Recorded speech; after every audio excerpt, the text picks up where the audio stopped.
বাংলাদেশের লক্ষ কোটি তৌহিদি জনতার হৃদয়ের স্পন্দন ও আধ্যাত্মিক রাহবার ইসলামী আন্দোলন বাংলাদেশের কেন্দ্রীয় সিনিয়র নায়েবে আমিরুল মুজাহিদিন কারা নির্যাতিত মল্লম নেতা হযরত মাওলানা শামসুল হক ফরিদপুরি সালাম সাহেব হুজুরের প্রতিবিম্ব এবং প্রতিচ্ছবি বাঙালিদের ইসলামী বিপ্লবের রাহবার শেখুল হাদিস মুফতি ফজলুল করিম কাদরি শাইখে কারবালা। নারায়ে তাকবীর, নারায়ে তাকবীর, ফিলিস্তিন ফিলিস্তিন। اللهم صل على رسولك أعوذ بالله من الشيطان الرجيم بسم الله الرحمن الرحيم واعتصموا بحبل الله جميعا ولا تفرقوا اللهم صل على محمد وعلى آل محمد উলামা মাশায়েখ আহমদ পরিষদ কর্তৃক আয়োজিত পূর্ব আকসা সম্মেলনের সম্মানিত সভাপতি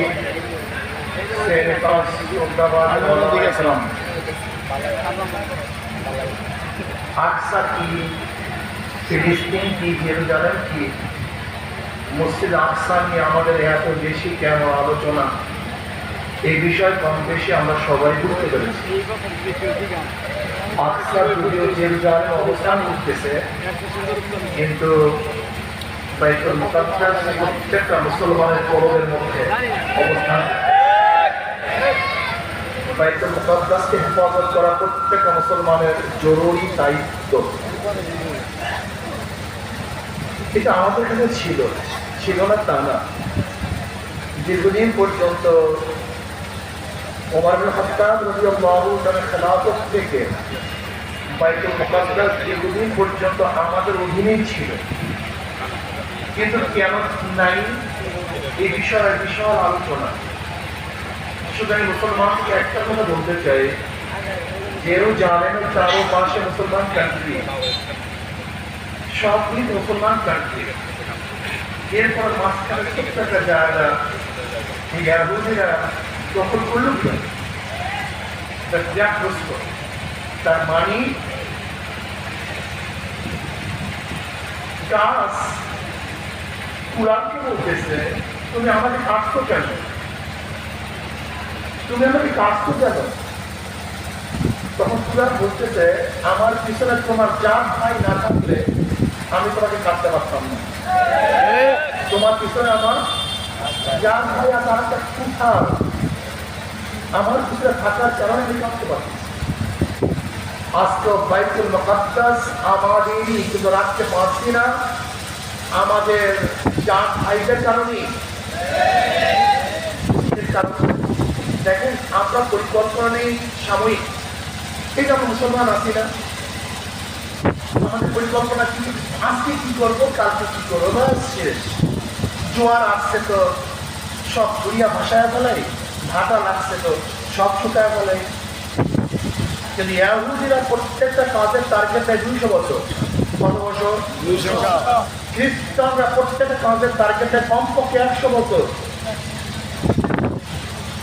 200 বছর পরে বীজ কি হবে, গাছ কতদূর হবে, কত স্পেসে ছায়া দিবে এবং কি উপকার করবে কি ক্ষতি করবে, বীজ রোপণ করার সময় তারা চিন্তা করে। আর আমাদের চিন্তা কি? আমাদের চিন্তা আজকে কি করলাম কালকে কি করলাম। দেখেন ইহুদিরা প্রথম সৌদি আরবকে কন্ট্রোল করছে। ইহুদিরা এই যে আমাদের আহমদ খালেদ সাহেব দামাত বরকাতুহু বলেছেন যে তুরস্কের তারিফে প্রশংসা আমরা পঞ্চমুখ, সেই তুরস্কের সাথে সবচেয়ে বেশি ব্যবসা তারা করে। মিশর এত বড় দেশ, অথচ সেই মিশর তো ইসরায়েলের একটা পাশে, সেই বর্ডার। মিশর ইচ্ছা করলে তো ইসরায়েল ডুবিয়ে দিতে পারে, কিন্তু পারছে না কেন? কারণ কোথায়?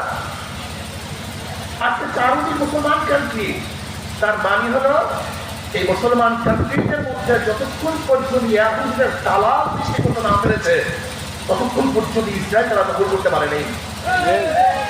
এখানেও আজকে দেখেন আমরা কি শুনছি যে পার্বত্য অঞ্চল খ্রিস্টান রাজ্য গ্রহণ করবে। কে বক্তৃতা করেছেন?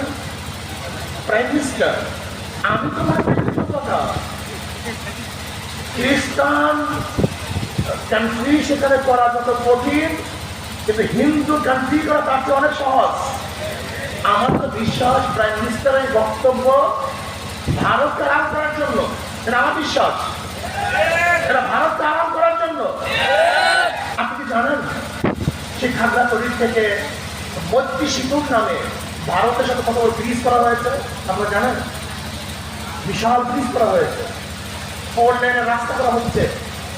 শত শত একর জমি খাগড়াছড়ি এলাকা, ওই হিরোশ্বরের এলাকার মধ্যে থেকে ভারতকে দেওয়া হয়েছে রাস্তার জন্য। আপনি জানেন?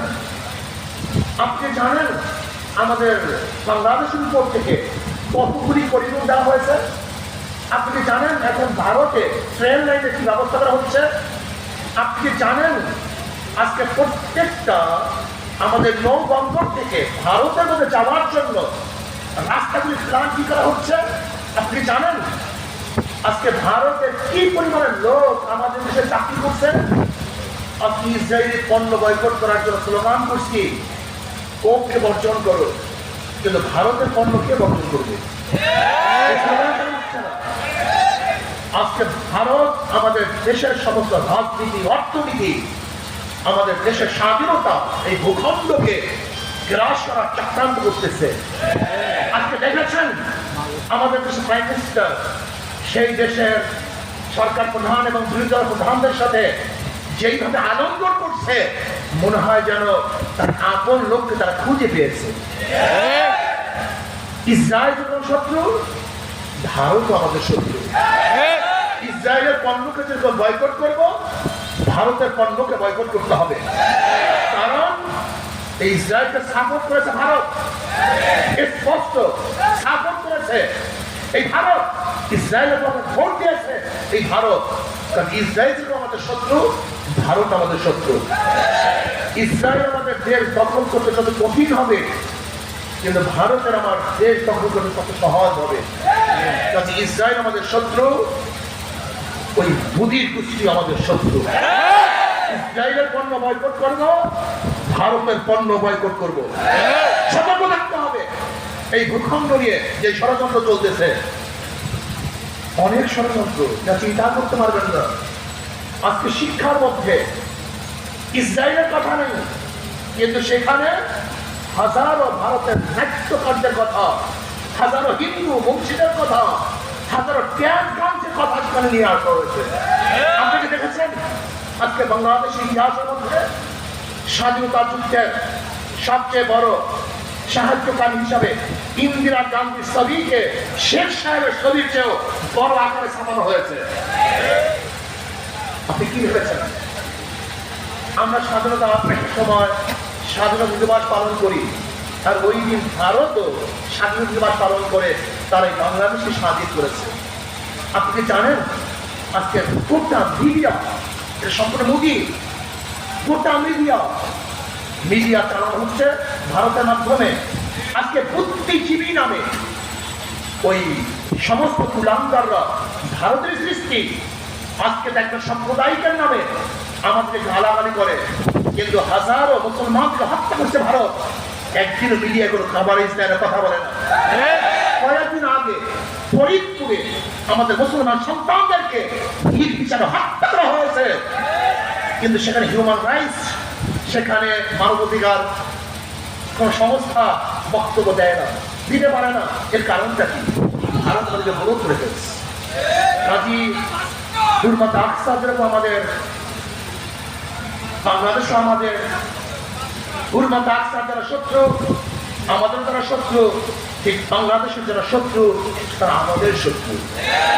তার ঐক্যবদ্ধ হন, ঐক্যবদ্ধ হন, যুদ্ধ আরেকটা করতে হবে। এই দেশকে রক্ষা করার জন্য আরেকটা যুদ্ধ করতে হবে, আরেকটা আন্দোলন করতে হবে, আরেকটা সংগ্রাম করতে হবে। সেই আন্দোলন করতে গিয়ে যদি আমাদের তাজা রক্ত রাস্তার মধ্যে ঢেলে দিতে হয়, আমরা ঢেলে দেবো ইনশাআল্লাহ। যদি আমাদের জীবনকে বিসর্জন দিতে হয়, আমরা জীবনকে বিসর্জন দিই ইনশাআল্লাহ। যদি যুদ্ধ করতে হয়, যুদ্ধ করবো। বাংলাদেশের যুদ্ধ হবে, বিপ্লব হবে।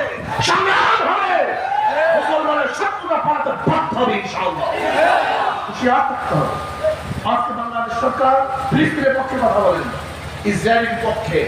আমি সরকারকে অনুরোধ করবো, আপনি ইসরায়েলের সমস্ত পণ্য সরকারিভাবে বয়কট করুন, বন্ধ করে দেন। শুধু কি তাই, আমি সরকারকে বলবো, আপনি সৈন্য প্রেরণ করেন। ইসরায়েলের বিপক্ষে যারা সশস্ত্র যুদ্ধ করতে চায়, আমাদের বাংলাদেশের সেনাপতিদেরকে সেখানে প্রেরণ করুন। আপনি লিস্টি করুন, ইসরায়েলের বিরুদ্ধে কে কে যুদ্ধ অংশগ্রহণ করতে চায়, আপনি লিস্টি করুন।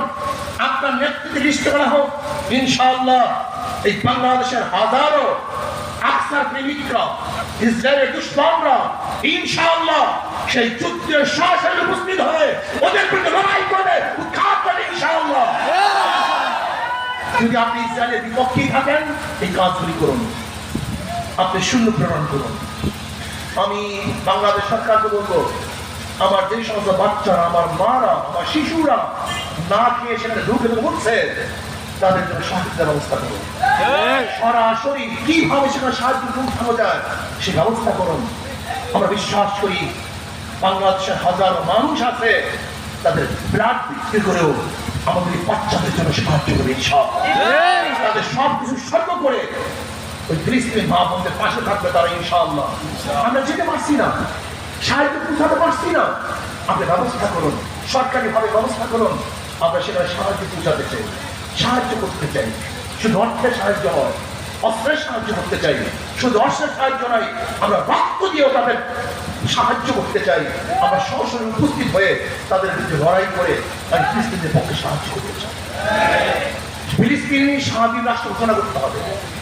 ফিলিস্তিনকে স্বাধীন রাষ্ট্র করার আগ পর্যন্ত হুরমাতে আকসা হবে না, আকসার হুরমত থাকবে না।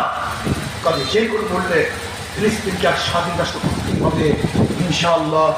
যখন যেই সময় ইসলামের দুশ্মন, দেশের দুশ্মন, এই মাটির দুশ্মনদের বিরুদ্ধে যখনই যেই সময় ডাকা হবে, তখন সেই সময় ইনশাআল্লাহ আমরা ঝাঁপিয়ে পড়বো।